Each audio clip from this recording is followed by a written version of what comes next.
શંકર ભગવાન ખાલી પૂછે છે, સીતા માતાનું રૂપ લીધું તું તમે? સતી કહે છે હા.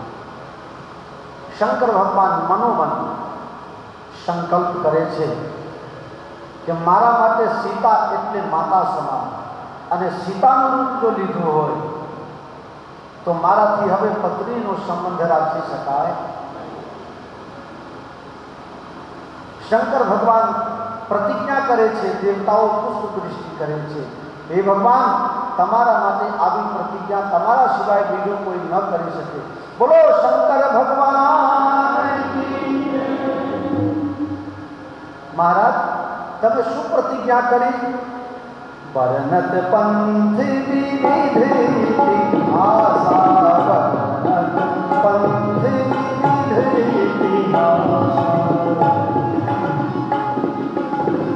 વિશ્વનાથ પહોંચે કૈલાસા, વિશ્વનાથ પહોંચે.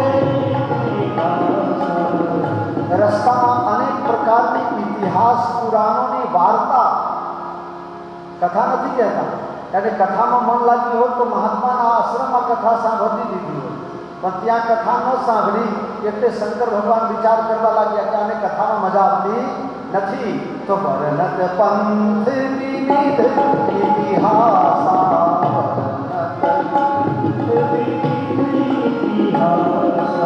રસ્તામાં ઇતિહાસ પુરાણોની વાર્તા કહેતા કહેતા શંકર ભગવાન કૈલાસ પર પહોંચ્યા છે. પોતાની प्रतिज्ञा में याद કરીને शंकर भगवान तप करवा बैठा है. मैंने आपसे कह दिया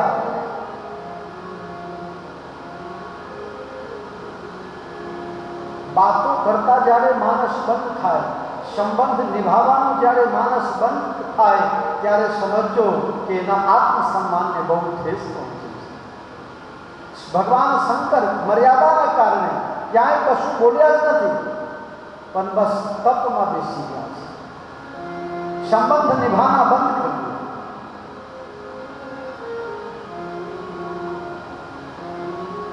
तुमने नाराज होना छोड़ दिया. इतनी नाराजगी भी ठीक नहीं, बहुत खतरनाक परिस्थिति है. आ तो बधाई છે એની આ શાયરી છે, એમાંથી મેં કીધું છે, तूने नाराज होना छोड़ दिया, इतनी नाराजगी भी ठीक नहीं. લડી લેવું, ઝઘડી લેવું, બાત પતાવી દેવું, પણ માણસ બોલતો બંધ થઈ જાય. તમે બોલાવો 10 વખત તો એ બોલે નહીં, તમારા વ્યવહારમાં આવે નહીં, બહાનું કરીને છટકી જાય, ત્યારે સમજવાનું કે આનું પરિણામ ખરાબ આવશે. શંકર ભગવાન ધ્યાનમાં બેસી ગયા, તમામ વ્યવહાર બંધ. તપઈ અવાઈ વેઉર અધિકારી, તપઈ અવાઈ વેઉર અધિકારી. જ્યારે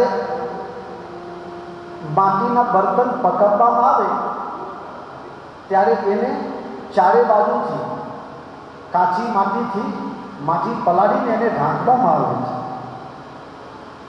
અને એની અંદર માટીના બાસનો પાકે છે. એને આપણે ગુજરાતીમાં કહીએ છીએ નિભાડો. ભૂલ નથી થતી ને? નિભાડો. ઉપરથી કંઈક આગ દેખાય નહીં, પણ અંદર કેટલી બધી ટેમ્પરેચર હોય, એ કાચી માટી પાકીને લાલ થઈ જાય. ઘણી વખત માણસના જીવનમાં એવી તકલીફ આવે છે, કહેવાય નહીં અને રહેવાય નહીં. અને આ દરેકના જીવનમાં એકાદ વખત તો આવી છે. આજે સતી માતાની પરિસ્થિતિ એવી છે, કોને કરું દિલરાની વાતો, નથી રહેવાતું હવે,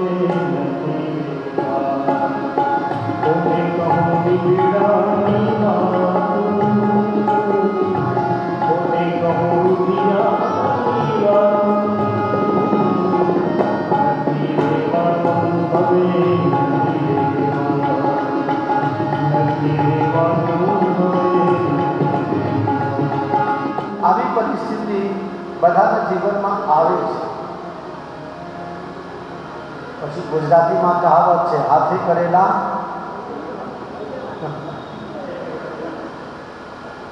આ ઉપાધિ કરવાની ક્યાં જરૂર હતી? શંકર ભગવાન તુમ ત્રિભુવન ગુરુ વેદ વખાના, ત્રણેય લોકના માલિક હોય, દેવોના દેવ મહાદેવ હોય, એની સાથે કપટ કરવાની ક્યાં જરૂર હતી? ભોગવો આવે. શંકર ભગવાન તો ભગવાનના ભજનમાં અને ભગવાનના ભજનવાળાને દુઃખ હોય જ નહીં. કોઈ ખેતી નહીં, કોઈ બારી નહીં, કોઈ ધંધો નહીં, કોઈ આવક નહીં, કોઈ સરકારી નોકરી નહીં, અને દંડી બાપુ દર વર્ષે 2-5 કન્યાઓના લગ્ન કરાવે છે. આ ભજનના પ્રતાપ છે, તમારી કથાના પ્રતાપ છે મારા પ્રભુ. આ ભગવાનના ભજનના પ્રતાપ છે. હમણાં 4 દાડા પહેલા અમારા કનુભાઈ પટેલ પલિયર દવાખાના છે બહુ મોટું, એના મુખ્ય ટ્રસ્ટી છે કનુભાઈ પટેલ. બાપુ આવતા વર્ષે સમૂહ લગ્નમાં જમણવારનો જેટલો ખર્ચો હોય મારા તરફથી. મેં કીધું કનુભાઈ સોરી, માફ કરજો, નહીં લઈ શકું. અને કેમ? અમારા કરણસિંહને ખબર છે. શૈલેષભાઈ દેશવાલ ગાંધીનગર, બાપુ હું જીવતો હોઉં ત્યાં સુધી દર વર્ષે જમણવારનો ખર્ચો મારો, અને રકમ બાંધીને નહીં, જે વર્ષે જેટલો ખર્ચો થાય એટલું લઈ લો. દર મહિને એક સુંદરકાંડના પાઠ એમના હોય હો, દર મહિને. હવે 5 તારીખે છે પાછું, આવતીકાલે. દર મહિને એક સુંદરકાંડના પાઠ. તો આ બધું મારા લીધે ના, દંડી બાપુને કોઈ આપતું નથી. એ ભજનને તમે આપો છો, એ પુણ્યને તમે આપો છો, અને તમારા એક તો માધ્યમ હું છું એટલે મને આનંદ થાય, પણ હું નથી કશું. આ બધું થાય છે તમારાથી. પરમાત્મા તમે કરો છો, અને નામ મારું થઈ જાય ને એટલે અરે કરતે હો તુમ કન્હૈયા, મેરા નામ હો રહા હૈ, મેરા આપકી कृपा से सब काम हो रहा है, मेरा आपकी कृपा से सब काम हो रहा है. મેં જ્યારે ડૉક્ટર નટવરલાલને કથા કરવાની ના પાડી કે સાહેબ મને કથા નથી આવડતી, હું કઈ રીતે કથા કરું, તમારા 2000 પાછા લઈ જાઓ, ત્યારે નટવરલાલ ડૉક્ટરે મને કીધેલું, દંડી બાપુ તમને આવડે છે તો કોઈને નહીં આવડતું. અને સાહેબ તમે ક્યારે સાંભળ્યા મને બોલતા?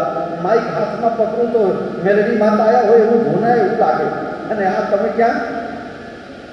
મને કહે દંડી બાપુ તમે કથા કરવા બેહો એટલે તમારે એ સમજવાનું કે સામે કોઈ બેઠેલો નથી. બધું સાહેબ પણ દેખાય એવું શું કે દેખાઈ જાય તો એમ સમજવાનું કે બધા મૂર્ખ બેઠા છે, કોઈને કંઈ ખબર પડતી.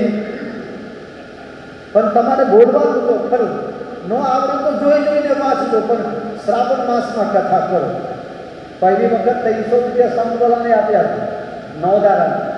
બોલ, આ ડીંગુ હતો અને ગુણબંધ થતું સંભાળ. તો ભગવાનની કામ હો રહા. આવું એક અંદરની વાત કરેલી. એક વખત એક ભણેલા ગણેલા બુદ્ધિશાળી અને ખૂબ પ્રેમી માણસ છે, મને ગમતમાં મને કીધું કે દંડી બાપુ સમૂહ લગ્ન કરો છો તો 2-5 લાખ રૂપિયા બચતા તો હશે. બધું કે હા બચત તો થાય ને યાર, નુકસાનનો ધંધો થોડે કરાય, બચત થાય.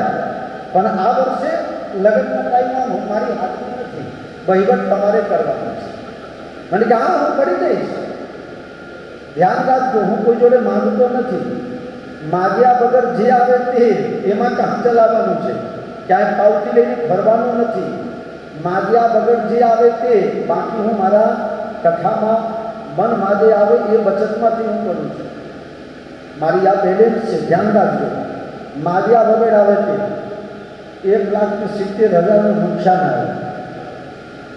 મને કે દંડી બાપુ ભોગવું આવે, હું ના કે મારે આટલા બધા ક્યાંથી લાવવાના, કે મારું લીધું શું કામ, મારા બચતે લઈ ગયા ને જब ઉપરથી નુકસાન કર્યા તો પછી તો મારે ભોગવવું તો પડે ને.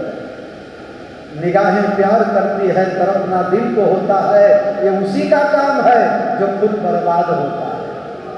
આ લૂંટાવાની મહેફિલ છે, લૂંટવાની મહેફિલ નથી. તો જઈને મેળાવે બાપા એવું કંઈ નથી. નફા કરવાના અને લેવાના.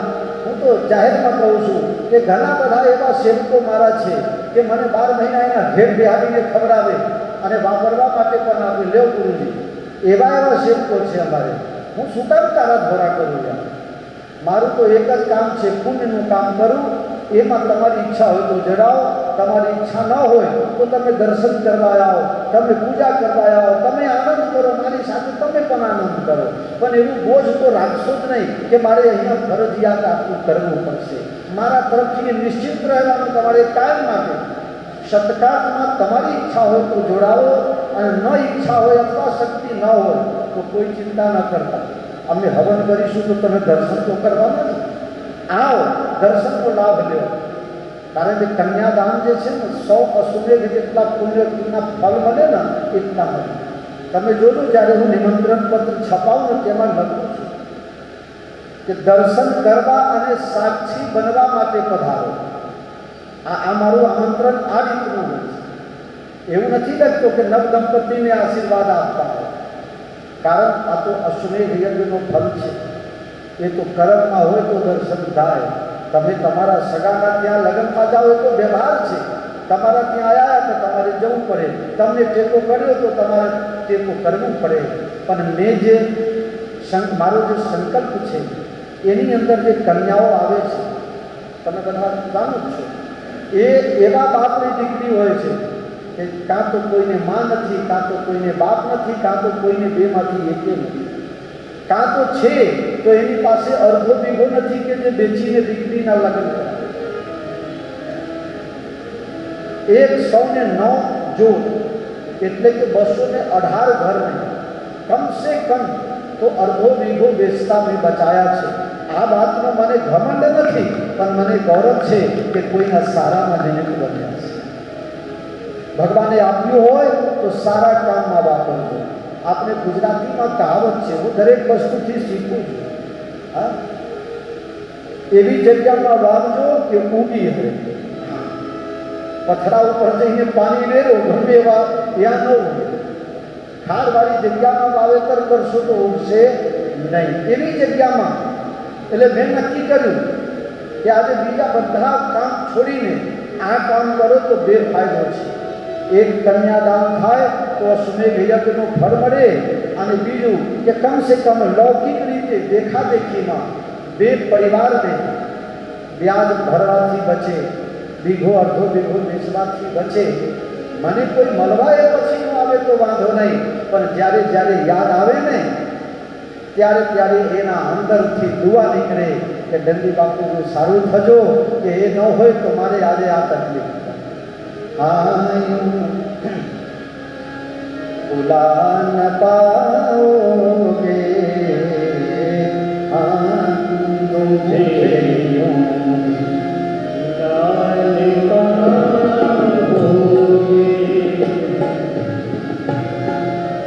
जब कभी आए याद संग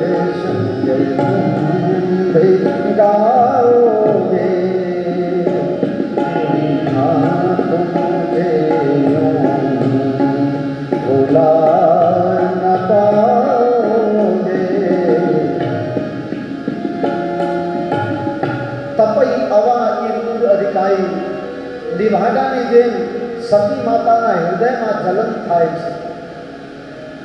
એટલામાં દક્ષને પ્રજાપતિનો હોદ્દો મળ્યો અને એમને યજ્ઞ કરવાની શરૂ કરી અને શંકર ભગવાનને નિમંત્રણ આપ્યું નથી. વિમાનો જતા હતા. સતી માતાએ બોલાવીને એક વિમાનવાળાને પૂછ્યું, ક્યાં જાઓ છો? તમારા પિતાના ઘરે, તમને નિમંત્રણ નથી, બેસી જાઓ, તમને લઈ જાઓ. એને આ ઈર્ષાનો સ્વભાવ છે. ખબર હોય કે ફલાણાને આમંત્રણ નથી અને પછી ઘર નીકળે ને તો જેને નિમંત્રણ નથી એને બોલાવવા જાય. હે બેન, તમારે નથી આપવું, તું જા, તને ખબર છે કે અમારા બેને બનતું નથી ને હળગાપા આવી છે. આ તકલીફ છે. આ સમાજની ઈર્ષા વૃત્તિ કામ કરે.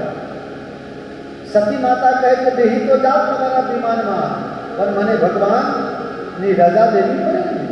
શંકર ભગવાનને જગાડે છે. પતિ સારા કાજ કરે તો સ્ત્રીનો સ્વભાવ એવો હોવો જોઈએ કે કોઈ દાડે સત્કાર્યમાં એનો હાથ રોકે નહીં.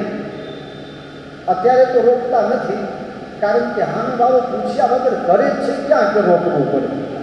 હા, અત્યારે કોઈને કોઈ રોકતું નથી. બરોબર ને જગદીશજી? અત્યારે કોઈ રોકતું નથી, કારણ કે પૂછ્યા વગર કરાવતું જ નથી. બહુ સારી સિસ્ટમ કહેવાય. જય શ્રી રામ. શંકર ભગવાન જાગે છે. બોલો સતીજી શું ઈચ્છા છે?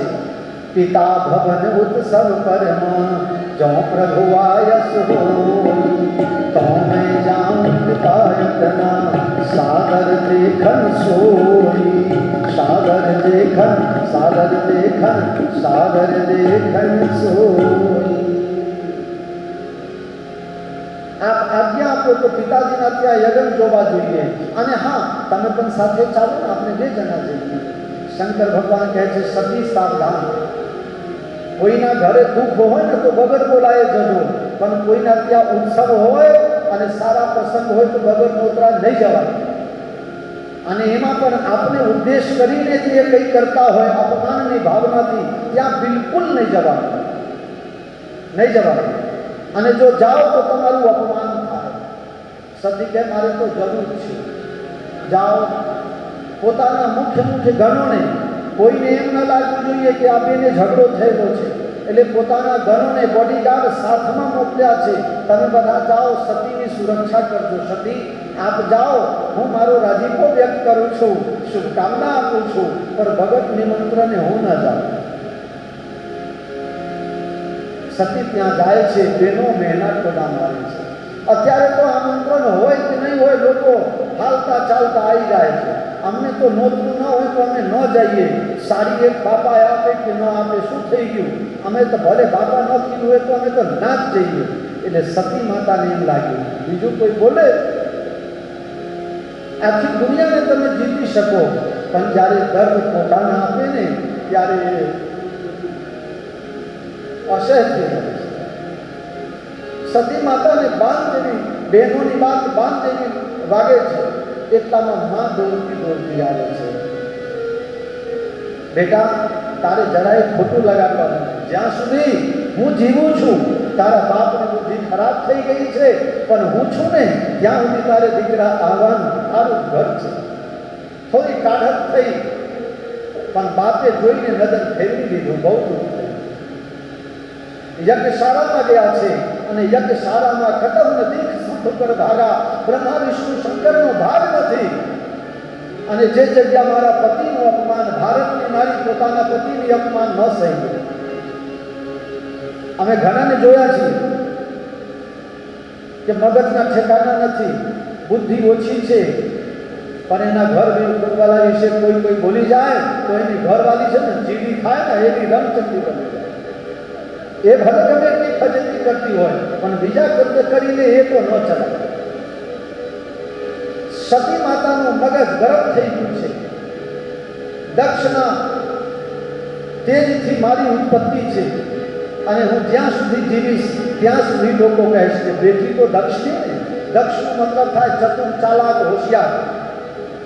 જ્યાં સુધી મારું આ શરીર રહેશે ત્યાં સુધી લોકો કહેશે બહુ હોશિયાર બાપની બેટી છે, ચાલાક બાપની બેટી છે, ચતુર બાપની બેટી છે. મારું શરીર કલંકિત ગણાય, માટે આ શરીર મારે રાખવું નહીં. આમ તો શંકરના વિયોગમાં મરવાની તૈયારી હતી, પણ જો ત્યાં મરી જાય તો પિયરવાળા પાછા કેસ કરે ને કે મારી દીકરીને દહેજના માટે મારી નાખે. હા, બહુ ફજતી કરી નાખે. એટલે ભારતની નારી પોતાના પતિને ગમે એટલી તકલીફ પડે પણ દુઃખ ન આપે, પિયરમાં જતી મરે છે. મારા પતિનો ભાગ નથી, હિસ્સો નથી, એટલે સતી માતા ગુસ્સે થયા છે. હે સભાસદો, જેને જેને શિવની નિંદા કરી છે, શિવ એટલે કલ્યાણ, જેને જગતના કલ્યાણ માટે અવતાર કાર્ય ધારણ કર્યું છે, એવા શિવની ભાવના, કલ્યાણની ભાવના જેના યજ્ઞમાં નથી, એ ભલે સારા કામ કરે એને સફળતા મળે નહીં. સતી માતા પોતાના અંગૂઠામાંથી યોગાગ્નિ પ્રગટ કરી છે અને યોગાગ્નિ પ્રગટ કરીને અને જે હવન કુંડ છે એમાં પોતાનું શરીરની આહુતિ નારિયેળની જેમ હોમી દે છે અને હાહાકાર મચી ગયું છે. દેવતા લોકો હાહાકાર કરવા લાગે છે, બચાવો બચાવો. સતી માતાના શરીરને કોઈ બચાવવા જતું નથી, કારણ કે દક્ષ પ્રજાપતિને ગમે છે. બધા ચાપલુસો હતા. શિવજીના ગણો સતી માતાના શરીરને બચાવવાનો પ્રયત્ન કરે છે અને નારદની ગતિ મન સમાન છે. નારદજી શંકર ભગવાનને સમાચાર આપ્યા. શંકર ભગવાન દોડ્યા છે અને સતીને એટલો પ્રેમ છે. સતીના અર્ધ કરેલા શરીર ખભા ઉપર ઉછળીને અને ગાંડાની માફક આખી દુનિયામાં તાંડવ કરવા લાગ્યા છે. જટાટવી કલંક શંકર ભગવાન તાંડવ મચાવવા લાગ્યા છે. ત્રાહિમામ થઈ ગયું છે દુનિયામાં. બધા દેવતાઓ ભગવાન વિષ્ણુ પાસે ગયા. મહારાજ, આ શરીરમાં શંકર ભગવાનને બહુ મોહ છે. સુદર્શન ચક્ર દ્વારા શરીરના 51 ટુકડા થયા. જે જગ્યા ટુકડા પડ્યા છે ત્યાં આજે શક્તિપીઠની નિર્માણ થયું છે. શંકર સતી માતા યજ્ઞકુંડમાં બરતી વખતે ભગવાન પાસે વરદાન માગે છે. ભગવાન, મેં તમારું અપમાન કર્યું, તમારી બેઇજ્જતી કરવાની ચેષ્ટા કરી, પણ હે રામજી, તમારું નામ છે દીન દયાળુ શરણાગત વત્સલ. હું તમારા શરણમાં છું. મને એવી જગ્યા જન્મ આપો કે મારે ફેરથી તપ કરવાનો મોકો મળે અને તપ કરીને હું મારા મહાદેવને ફરીથી પ્રાપ્ત કરું. તે કારણ સતીનો અવતાર હિમાલયના ઘરે મા ઉમિયા તરીકે અવતાર લે છે. બોલો શ્રી ઉમિયા જય જય ગિરિવરરાજ કિશોરી, જય જય ગિરિવરરાજ કિશોરી. માતાજીનો જન્મ થતાની સાથે પહાડમાં લીલોતરી છવાઈ જાય છે. પહાડની કંદરામાંથી સોના મોહરો નીકળવા લાગે છે. અનેક પ્રકારના શક્તિઓ થવા લાગ્યા. દેવતાઓ આવીને માતાજીના દર્શન કરવા આવે છે. દરરોજ નારદજી પણ આવ્યા છે અને નારદજી કહે છે કે આ દીકરી તમારા ઘરમાં સામાન્ય નથી. એમના પગલે તમારા ઘરમાં આનંદ થશે, પણ અમને તપ કરવું પડશે અને તપ કરશે તો મહાદેવ સાથે આના લગ્ન થશે. હે મહારાજ, તપ કરવું પડશે. કે રાત્રે બધા સૂઈ ગયા. બીજા દિવસે સવારે દીકરીને જ્યારે ઉઠાડવા ગયા ત્યારે તો દીકરી સામેથી મા બાપના બોજ માથે લીધી. મને સપનું આવ્યું. અત્યારે 1.5 વર્ષની દીકરી, તને સપનું આવે? બોલે હા. સપનામાં શું આવ્યું? મને એક મહારાજ આવીને કહી ગયા છે કે બેટા તું તપ કરવા જજે તો મહાદેવ જેવા તને પતિ મળશે. મહાદેવ તને પતિ મળશે. મા બાપને કહે છે દીકરી તો હું તપ કરવા જાઉં? જે સામેથી મા બાપ કહેવા આવ્યા છે એ દીકરી મહાદેવ છે.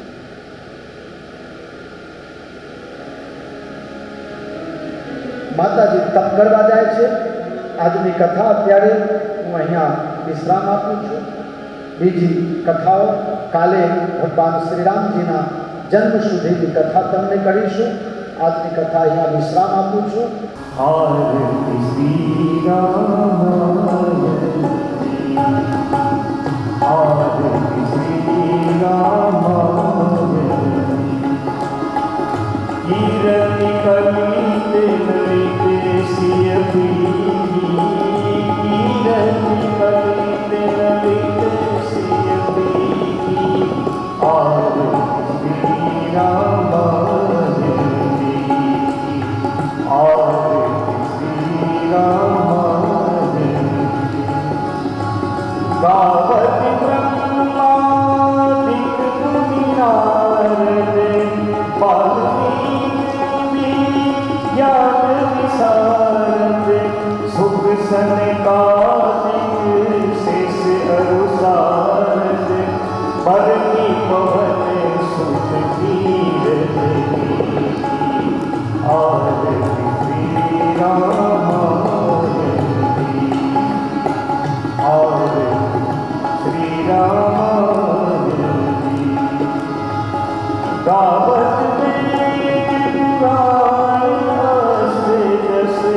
छो शास्त्र सब ग्रंथन को रस, मुनि जन धन संतन को सर्वस. सार अंश